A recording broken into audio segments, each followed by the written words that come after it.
नमस्कार, आप देख रहे हैं 4 PM और मैं हूं अभिषेक मिश्रा। हार कर जीतने वाले को बाजीगर कहते हैं, किसी फिल्म का ये मशहूर डायलॉग।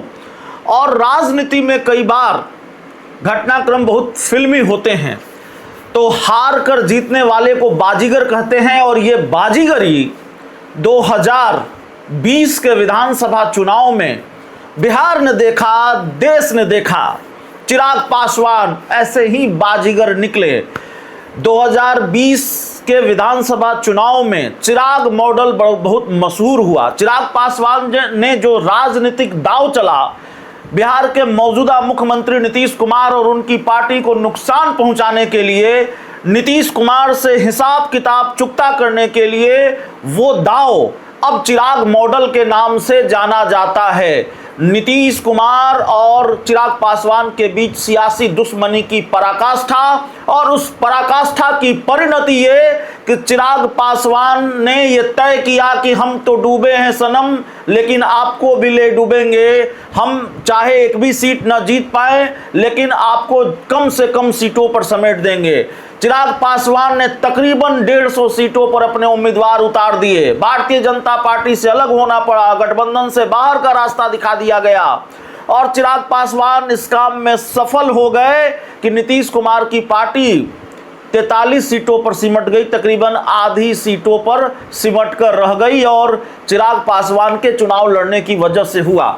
तो कई बार राजनीति में यह होता है कि चुनाव सिर्फ जीतने के लिए नहीं लड़ा जाता, चुनाव हारने के लिए लड़ा जाता है, और हार कर राजनीतिक दुश्मन को हराने के लिए लड़ा जाता है कि भाई हम हार जाएं ठीक है, लेकिन आपको भी भारी नुकसान हो। तो ये हुआ। चिराग पासवान और तेजस्वी यादव के बीच कोई राजनीतिक गठबंधन नहीं।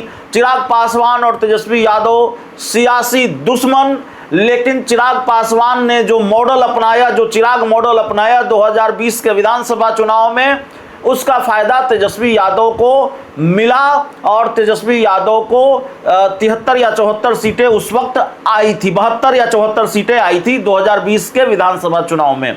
देखिए, चिराग मॉडल का जिक्र हम इसलिए कर रहे हैं, आपको लगेगा कि भाई चिराग मॉडल की अभी क्या प्रासंगिकता है बिहार की राजनीति में। चिराग पासवान और नीतीश कुमार दोस्त हो चुके हैं, तो जाहिर तौर पर अब यह चर्चा क्यों? तो दरअसल बांकीपुर में विधानसभा का उपचुनाव है, और इस उपचुनाव में भी चिराग मॉडल की आहट सुनाई दे रही है। इस उपचुनाव में भी चिराग मॉडल चल रहा है, ऐसा दिख रहा है। और इस बार चिराग मॉडल वाला दांव चल रहे हैं तेजस्वी यादव। जिस तरह के घटनाक्रम है और जो बात समझ में आ रही है, प्रशांत किशोर के खिलाफ एक बड़ा गेम प्लान तैयार किया है तेजस्वी यादव और भारतीय जनता पार्टी ने। क्या ये बड़ा सवाल है। पर्दे के पीछे राजनीति में अक्सर पर्दे के सामने कुछ होता है, पर्दे के पीछे कुछ और होता है, और सियासत में कई बार ये हो जाता है जिसकी आप कल्पना नहीं कर सकते। राजनीति में कोई अस्थाई दुश्मन नहीं होता और अस्थाई दोस्त नहीं होता, और जिसके अस्थाई दोस्त या अस्थाई दुश्मन होने की बिल्कुल पुख्ता होती है बात, वो परोक्ष रूप से अस्थाई दुश्मन या अस्थाई दोस्त हो जाता है। तो आरजेडी यानी तेजस्वी यादव और भारतीय जनता पार्टी प्रत्यक्ष रूप से कभी सियासी दोस्त नहीं हो सकते। मौजूदा वक्त में तो ऐसा कहा जा सकता है कि भाई आरजेडी का गठबंधन कभी बीजेपी के साथ नहीं हो सकता, दोनों नदी के दो किनारों की तरह हैं। लेकिन बांकीपुर उपचुनाव के बहाने, क्या पर्दे के पीछे ही सही, भारतीय जनता पार्टी और तेजस्वी यादव साथ आ गए हैं, और इसलिए साथ आ गए हैं कि प्रशांत किशोर के साथ हिसाब किताब चुकता कर दिया जाए, प्रशांत किशोर को बांकीपुर उपचुनाव में निपटा दिया जाए। दरअसल भारतीय जनता पार्टी की दिक्कत यह है कि अगर प्रशांत किशोर ये चुनाव जीत जाते हैं या ठीक ठाक वोट लाने में सफल रहते हैं, भारतीय जनता पार्टी या तेजस्वी यादव आरजेडी कम मार्जिन से ये चुनाव जीतती है, तो और प्रशांत किशोर को ठीक ठाक वोट आता है, तो फिर प्रशांत किशोर जाहिर तौर पर बिहार में विपक्ष का बड़ा चेहरा होंगे। हालांकि इसकी उम्मीद बहुत कम है, लेकिन चुनाव है, वोटर हैं, वोटर तय करते हैं, और जिसकी उम्मीद नहीं होती है वोटर उसको जमीन से आसमान तक पहुंचा देते हैं। कई बार राजनीति में चमत्कार होता है, चुनाव में चमत्कार होता है। शायद प्रशांत किशोर भी इसी चमत्कार के भरोसे हों। तो खैर, प्रशांत किशोर जीतेंगे, आरजेडी जीतेगी कि बीजेपी जीतेगी, यह तो चुनाव नतीजों के बाद ही पता चलेगा। लेकिन भारतीय जनता पार्टी की दिक्कत यह है कि अगर प्रशांत किशोर जीत जाते हैं या थोड़े अंतर से पीछे भी रह जाते हैं तो भारतीय जनता पार्टी की बड़ी फजीहत होगी। भाजपा का ये गढ़ है, भाजपा के राष्ट्रीय अध्यक्ष नितिन नवीन की सीट है, और अगर प्रशांत किशोर जीत गए या थोड़े अंतर से पीछे रह गए तो फिर ये सवाल उठेगा, इसको बीजेपी के गढ़ में सेंधमारी ही कही जाएगी और प्रशांत किशोर फिर बड़ा चेहरा होंगे। प्रशांत किशोर अगर बड़ा चेहरा होंगे, विपक्ष के चेहरे के तौर पर स्थापित होंगे, और अगर कहीं आरजेडी से आगे निकल गए, दूसरे नंबर पर रहे, तो फिर तेजस्वी यादव की जो चमक दमक है, बिहार की राजनीति में जो उनका रौब रुतबा है, वो फीका पड़ेगा, संगठन पर भी इसका असर पड़ सकता है।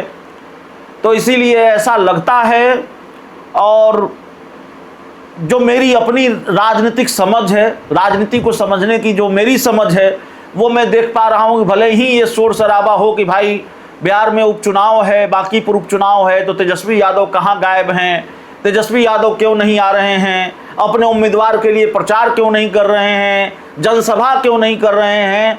दरअसल तेजस्वी यादव ने जाहिर तौर पर ऐसा लगता है कि थोड़ी आंख मूंद कर रखी है, और भारतीय जनता पार्टी और तेजस्वी यादव के बीच कोई मैच फिक्सिंग तो नहीं है प्रशांत किशोर को किनारे लगाने के लिए। यह भी बड़ा सवाल है। और तेजस्वी यादव कहीं चिराग मॉडल वाला दाव तो नहीं चल रहे हैं, चिराग मॉडल की राह पर तो नहीं है कि चलिए बीजेपी जीते या आरजेडी जीते या फिर हम हारें तो हारें, लेकिन प्रशांत किशोर नहीं जीतने चाहिए। प्रशांत किशोर अगर चुनाव जीत गए तो इसका क्या नुकसान होगा, ये बीजेपी भी जानती है, ये तेजस्वी यादव भी जानते हैं, और प्रशांत किशोर ठहरे रणनीतिकार। भारतीय जनता पार्टी और तेजस्वी यादव की इस रणनीति को पता नहीं समझ पाए कि नहीं समझ पाए, और राजनीति में ये सारी चालें चलने के लिए, चिराग मॉडल अपनाने के लिए रणनीतिकार होने की जरूरत नहीं होती। राजनीति के दाव पेच में माहिर होना पड़ता है। बीजेपी भी है, तेजस्वी यादव भी हैं, तो कहीं बीजेपी और तेजस्वी यादव का ये दाव, अगर तेजस्वी यादव ने ये दाव खेला है, चिराग मॉडल वाला मामला चल रहा है आरजेडी की तरफ से, तेजस्वी यादव की तरफ से प्रशांत किशोर को निपटाने के लिए, तो कहीं प्रशांत किशोर वाकई न निपट जाए, ये खतरा है। क्योंकि भारतीय जनता पार्टी और तेजस्वी यादव परोक्ष रूप से साथ हैं प्रशांत किशोर को निपटाने के लिए।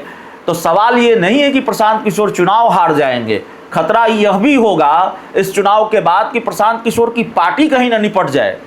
क्योंकि 2025 के विधानसभा चुनाव के परिणाम के बाद से आप जरा आकलन कीजिए, कितने लोग उनकी पार्टी में शामिल हुए और कितने लोग उनकी पार्टी से किनारे हो गए। अरे भाई, जो कहीं के नहीं रहे, आरसीपी सिंह ने आपकी पार्टी को इस लायक नहीं समझा कि वो आपकी पार्टी में बने रहे, अपनी पार्टी का विलय किया, लेकिन 2025 के चुनाव नतीजों के बाद वो ठिकाना ढूंढने लगे। रितेश पांडे अलग हो गए, आनंद मिश्रा अलग हो गए, किन किन का नाम गिनाऊं, आज एक गणितज्ञ थे वो भी अलग हो गए, रितेश बिट्टू अलग हो गए, न जाने कितने लोग अलग हो गए। मनेर के प्रत्याशी रहे, उन्होंने इस्तीफा दे दिया। बहुत गिनती है, और सुना है एक दो बड़े नाम भी हैं जिनका मोहभंग हो गया है जनसुराज से या मोहभंग होने वाला है। तो संभव है कि 2025 बांकीपुर का उपचुनाव अगर प्रशांत किशोर हार जाएं या प्रशांत किशोर निपट जाएं, अगर प्रतिष्ठा बचाने लायक, सम्मान बचाने लायक वोट न ला सकें, तो बहुत हद तक ये संभावना है पार्टी निपट जाएगी। और ये निपटने और निपटाने के खेल के लिए ही तेजस्वी यादव शायद चिराग वाला दाव खेल रहे हैं, चिराग पासवान वाला दाव खेल रहे हैं, चिराग मॉडल अपना रहे हैं। राजनीति में कई बार ऐसा होता है, जीतने के लिए नहीं, हारने के लिए, और हार से ज़्यादा हराने के लिए खेल खेला जाता है। और हमने कहा कि 2020 का विधानसभा चुनाव इसका बड़ा उदाहरण रहा है। तो बहुत सारे खेल हो रहे हैं, कुछ पर्दे के सामने, कुछ पर्दे के पीछे, और देखिए आगे क्या होता है। बहुत बहुत धन्यवाद।